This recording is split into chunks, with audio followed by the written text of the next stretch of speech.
Hey guys, welcome back to the channel. तो हमने last class में कुछ अकाउंट्स की टर्म्स समझी थी।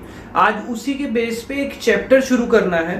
उस चैप्टर को शुरू करने से पहले मैं आपको एक बैलेंस शीट बनानी सिखाता हूँ अकाउंट्स में। उस बैलेंस शीट का फॉर्मेट मैंने ऑलरेडी सिर्फ लाइंस ड्रॉ करी है, बेटा ध्यान से समझना।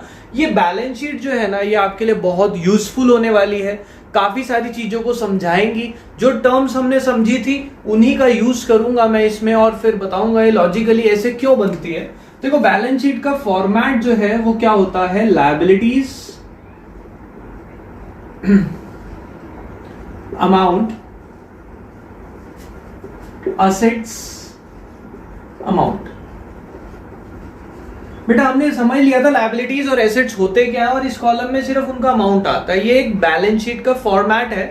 इधर सारे एसेट्स आएंगे। मैं एसेट्स के नाम लिख रहा हूं, होपिंग कि आपको ये एसेट्स क्यों हैं अब समझ आ जाएगा अगर आपने प्रीवियस क्लास देखी है।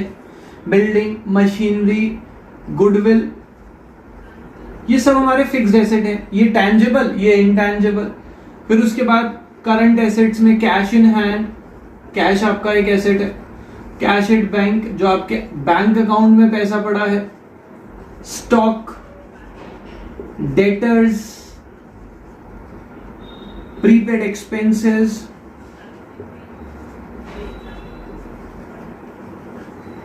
और भी बहुत सारे हो जाते हैं, लाइक बिल रिसीवेबल। ये सब हमारे क्या हैं, एसेट्स हैं। ठीक है बेटा। सिमिलरली हम इधर क्या लिखते हैं, इधर हम लिखते हैं लायबिलिटीज। लायबिलिटीज में सबसे पहला जो अमाउंट लिखा जाता है दैट इज कैपिटल। फिर उसके बाद सारी liabilities like bank loan, creditor,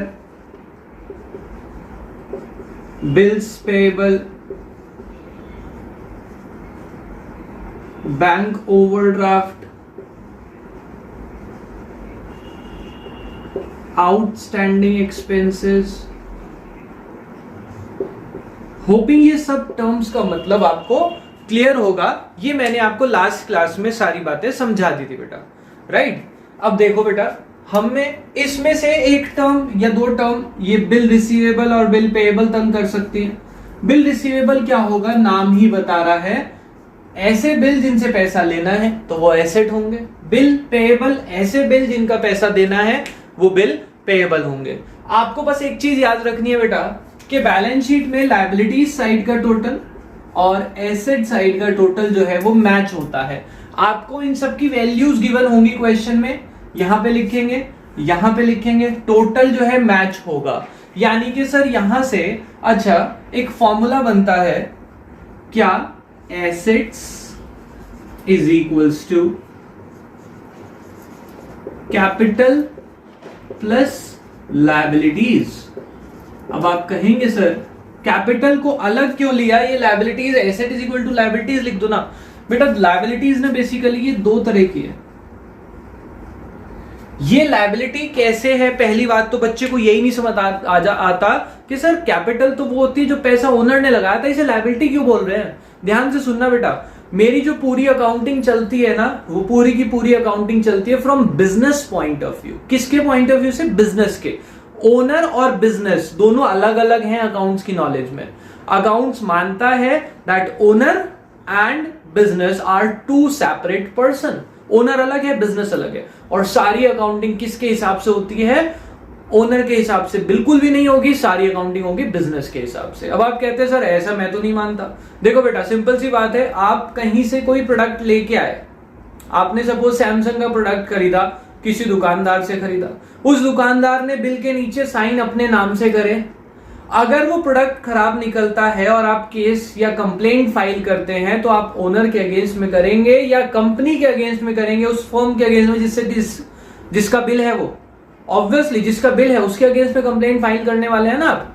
तो सिंपल सी बात है, ओनर और बिजनेस दोनों अलग अलग होते हैं। और हमारी पूरी अकाउंटिंग किसके हिसाब से चलती है, बिजनेस के हिसाब से। अब ध्यान से सुनना, बिजनेस ने जो पैसा ओनर से लिया है, ओनर ने जो पैसा बिजनेस को दिया उसको कैपिटल बोला था, यस।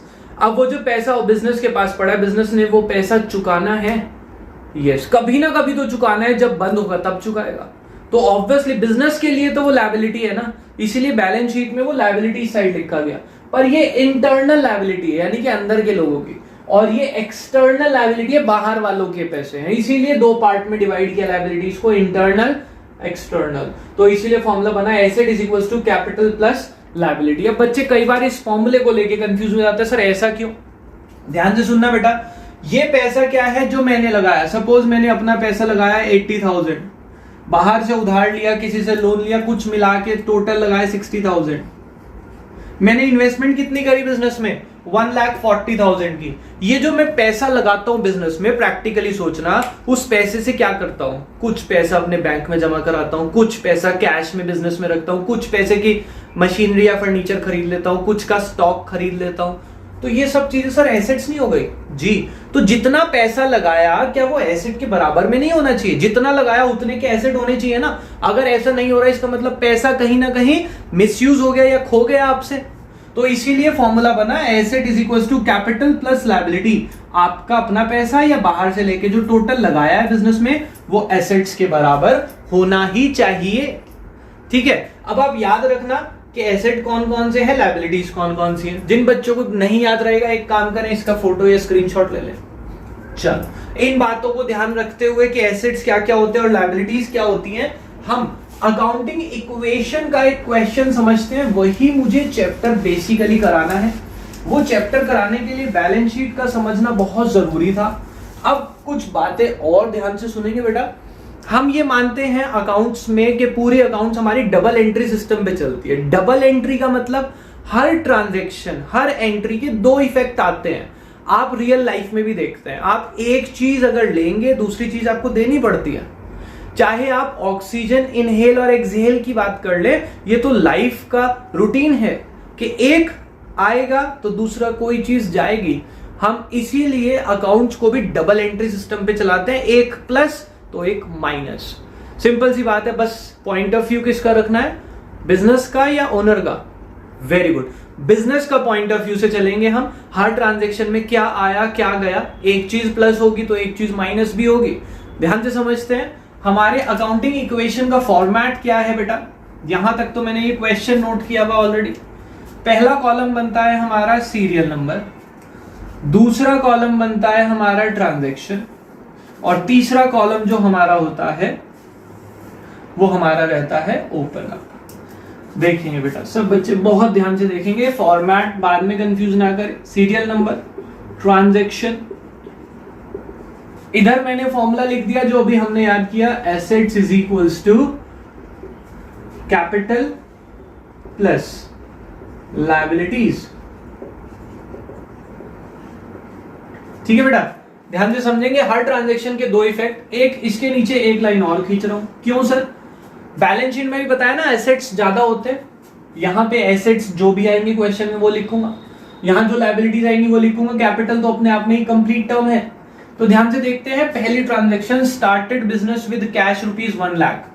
तो मैंने लिखा serial number 1, started business. Business start हुआ विद कैश रुपीज 1 लाख। तो बिजनेस के पास क्या कुछ आया? यस, कैश आया। तो कैश याद करो, बैलेंस शीट में एसेट साइड में कोई कैश का, यस एसेट में था एक कॉलम, कैश का कॉलम। हमने कैश आ गया तो उसमें प्लस कर लिया 1 लाख। और जो कैश स्टार्टिंग में बिजनेस में ओनर लगाता है तो उसे क्या बोलते थे? यस, हाँ जी, कैपिटल। तो यहां पे कैपिटल में भी प्लस हो जाएगा 1 लाख। पहली इक्वेशन आ गई, पहली ट्रांजैक्शन पूरी हो गई हमारी। देखो दो इफेक्ट आ गए। सेकंड ट्रांजैक्शन क्या थी? Purchase goods for cash rupees 20,000। आपने गुड्स खरीदे हैं 20,000 रुपए के। सोचो क्या कुछ आया बिजनेस के हिसाब से? सर गुड्स आए ऑब्वियसली। क्या कुछ गया? जी, कैश गया, क्योंकि गुड्स खरीदे हैं कैश में। तो लिख रहा हूं परचेज गुड्स फॉर कैश। तो मेरे पास एक एसेट आएगा, क्या गुड्स आएंगे। गुड्स में एसेट में लिखा था एक कॉलम, आपको याद होगा, स्टॉक आया प्लस 20,000, और कैश चला गया माइनस 20,000। सॉरी कैपिटल में नहीं, स्टॉक आया और कैश चला गया 20,000। होपिंग ये आपको दोनों ट्रांजैक्शन समझ आई होंगी बेटा। पहली दोनों ट्रांजैक्शन लिखने के बाद मैंने लाइन ड्रॉ कर दी और लिख दिया न्यू इक्वेशन। क्या बनी मेरी? 1 lakh minus 20,000, 80,000 plus 20,000 is equal to के नीचे इज इक्वल टू 1 लाख। देखो इक्वेशन हमेशा मैच होगी टोटल में। 80 plus 20 1 lakh is equal to 1 lakh. Yes, दोनों ट्रांजैक्शन समझ आई? यस, नेक्स्ट पे मूव करते हैं third transaction. Purchase goods from Ram ₹10,000। Ram से गुड्स खरीदे 10,000 के। क्या कैश वर्ड है? No sir. क्या किसी का नाम है? जी। ध्यान से सुनना मेरी बात को, जब भी कैश वर्ड ना हो और किसी पर्सन का नाम दिया हो तो वो मान लेना उधार में खरीदे या बेचे हैं। अगर यहां पे दिया होता purchase goods from Ram ₹10,000 in cash, तो कैश में होता। कैश वर्ड है नहीं और किसी का नाम है, इसका मतलब वो ट्रांजैक्शन उधार में है। आपने गुड्स खरीदे उधार में, सोचो क्या कुछ आया? जी सर गुड्स आए। परचेज करे गुड्स, तो ऑब्वियसली मैं यहां लिख रहा हूं परचेज गुड्स फ्रॉम राम, तो मेरे पास गुड्स आए और गुड्स के आने पे हमने एक कॉलम बना लिया था ऑलरेडी, स्टॉक। स्टॉक में प्लस हो जाएगा 10,000। क्या कुछ गया आपके पास से? सर नहीं, उधार में थे ना, तो कुछ गया नहीं।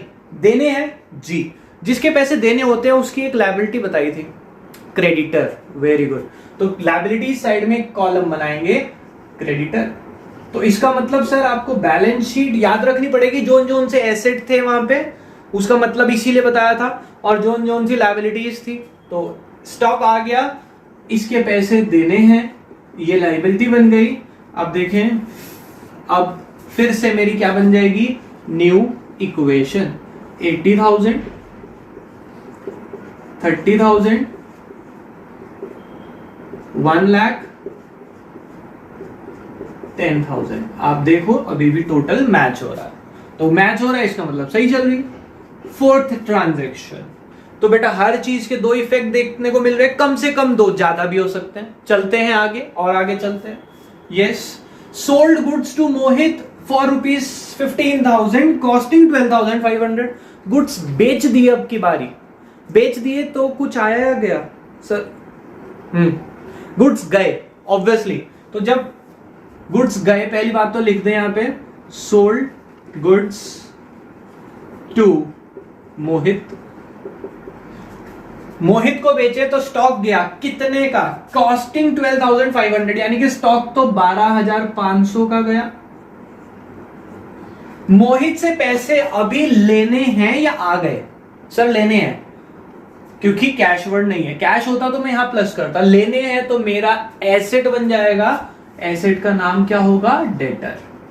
तो डेटर में प्लस हो जाएगा सर 15,000 रुपीज, क्योंकि आपने 12,500 वाले 15 में बेचे ना, तो उससे तो पूरे 15,000 लेंगे, है ना? तो 15,000 के मेरे डेटर बन गए। अब 2,500 का सर प्रॉफिट है। प्रॉफिट किसे मिलना चाहिए? सोचो, ओनर को। यस, सारा प्रॉफिट ओनर का, सारा खर्चा नुकसान ओनर का। तो ओनर के पैसे को बोलते हैं कैपिटल। तो जितना भी प्रॉफिट है 2,500 का, वो उसकी कैपिटल में हमने प्लस कर दिया 2,500। होपिंग ये समझ आ गया होगा।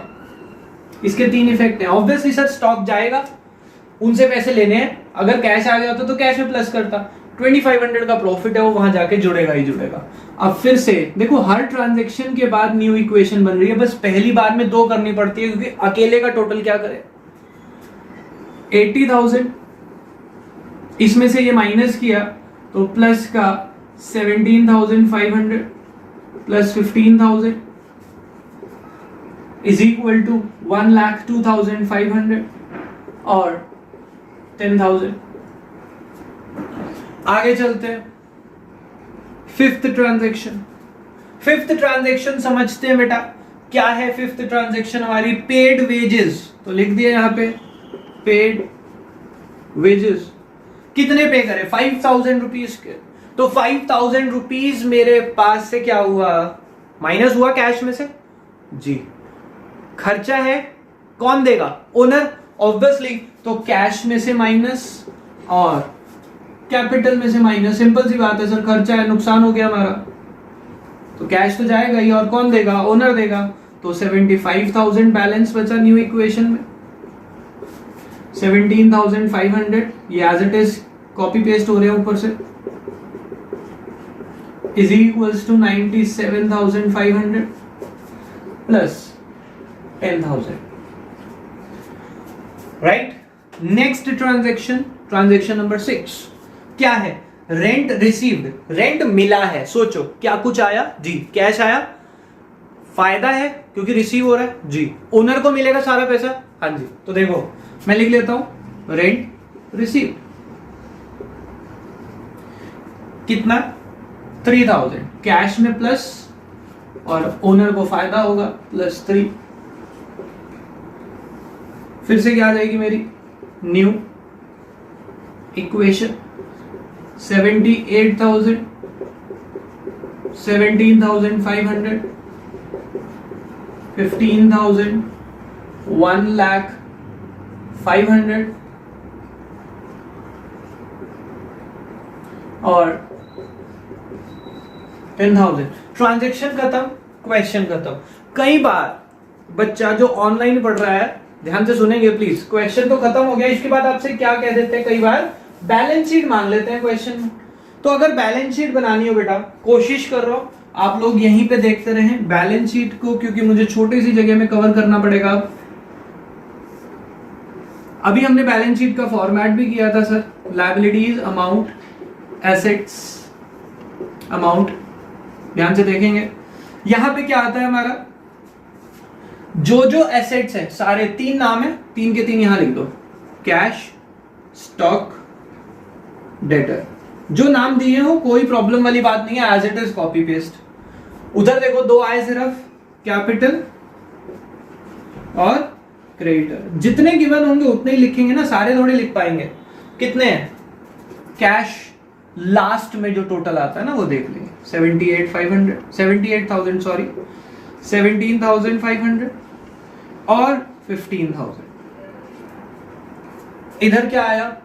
1,05,000 और 10,000। ठीक है बेटा, अब आप इसका टोटल करें, 1,10,500, इधर भी सेम आ रहा है 1,10,500। देखो बैलेंस शीट का टोटल मैच हो गया, राइट। अब एक बात ध्यान से सुनेंगे सब बच्चे, बेटा देखो बैलेंस शीट भी बनानी सिखा दी मैंने आपको। कुछ बच्चों को लगेगा सर कि शायद हमारा सिलेबस जो है सीक्वेंस में नहीं चल रहा वीडियोस में। बेटा बिल्कुल परफेक्ट सीक्वेंस चल रहा है। आप कभी भी कोचिंग जाएंगे ना तो सबसे पहला चैप्टर आपको यही कराया जाएगा या 9th कराया जाएगा, जर्नल। आप प्लीज उसके डाउट से बिल्कुल फ्री हो जाए, सीक्वेंस परफेक्टली ऑलराइट है। पहले हमने 2nd चैप्टर किया, उसके बाद 3rd और 4th जो है थ्योरी है, उसमें कुछ खास नहीं है। 5th चैप्टर आपका अकाउंटिंग इक्वेशन आता है, कुछ बुक्स में 6 है और राइटर टू राइटर वेरी करता है, तो आप उसकी टेंशन ना लें। सीक्वेंस बहुत परफेक्ट चल रहा है, वीडियोस को सीक्वेंशियली देखते रहें। कोशिश करें अपने फ्रेंड्स को बोलो शुरू से शुरू करें, मैं इसका एक प्लेलिस्ट भी बना दूंगा आपके लिए। सच बोल रहा हूं, सारी अकाउंट्स यहीं पे कवर हो जाएगी, कोई टेंशन लेने की जरूरत नहीं है। आप अगर चाहें तो अपनी बुक के जो अकाउंटिंग इक्वेशन चैप्टर है, 5th या 6th चैप्टर जो भी होगा, उसके शुरू के 2 इलिस्ट्रेशन और 2 क्वेश्चन सॉल्व कर लें, सेम फॉर्मेट पे होगा। 3rd या 4th जो होगा उसमें थोड़ी सी ट्रांजैक्शन और आएंगी, उसके बारे में डिस्कस करेंगे हम नेक्स्ट वीडियो में। अभी के लिए बाय बाय।